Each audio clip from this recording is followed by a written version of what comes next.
আর্থিক দুর্নীতি, গঠনতন্ত্রে অসঙ্গতি এবং তৃতীয় বিভাগ বাছাই পর্বে অনিয়মের অভিযোগে বিসিবিতে অভিযান চালিয়েছে দুদক। শনিবার মিরপুরে বিসিবি কার্যালয়ে আসে দুদকের 4 সদস্যের একটি দল। 14 ক্লাবের মালিকানা পরিবর্তন খতিয়ে দেখার পাশাপাশি তৃতীয় বিভাগ বাছাইয়ে নির্দিষ্ট দলকে সুবিধা দেওয়ার ব্যাপারে তদন্ত করছে সংস্থাটি। এছাড়া বিসিবির গঠনতন্ত্রের সাথে কাজের অসঙ্গতিও পাওয়ার কথা জানিয়েছেন সংস্থাটির সহকারী পরিচালক। শ্রীলঙ্কা আবারও রপ্তানিতে শীর্ষে।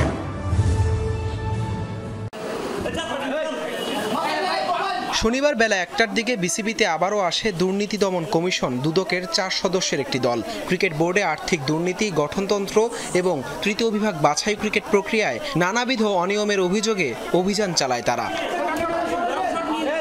5 আগস্টের পট পরিবর্তনের পর বেশিরভাগ ক্লাবের মালিক পলাতক। এরপর হুট করেই পরিবর্তন হয়েছে 14টি ক্লাবের কমিটি। এ নিয়ে প্রতিবেদন প্রকাশ করে যমুনা টেলিভিশন। কিভাবে পরিবর্তন হয়েছে এসব ক্লাবের মালিকানা তা এবার খতিয়ে দেখছে দুদক।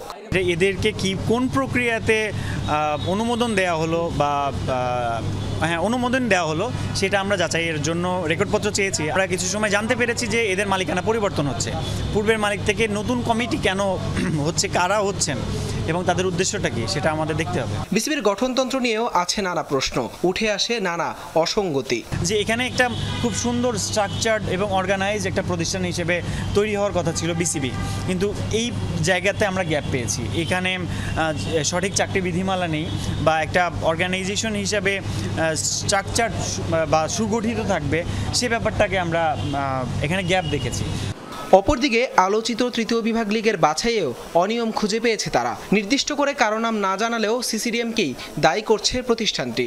সিসিডিএম থেকে এই থার্ড ডিভিশনের কোয়ালিফাইংয়ের জন্য অনুমোদন দেওয়া হয় বা এই পার্টিসিপেশন কল করে বা বিজ্ঞাপন দেয়। তারপরে তারা সেই কোন প্রক্রিয়াতে একটা প্রক্রিয়াতে গিয়ে তাদেরকে অংশগ্রহণ করায়। আমরা দেখেছি যে মাত্র দুইটা টিম তারা এনলিস্টেড হয়েছে।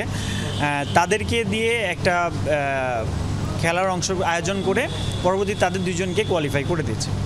এখন এইটা কি আরেকটু কম্পিটিটিভ করা যেত কিনা, সেই সময়ে বোর্ড মেম্বার কারা ছিল, মানে এই কমিটিটা কারা ছিল সিসিডিএম, সেই কমিটির তথ্য আমরা সংগ্রহ করেছি।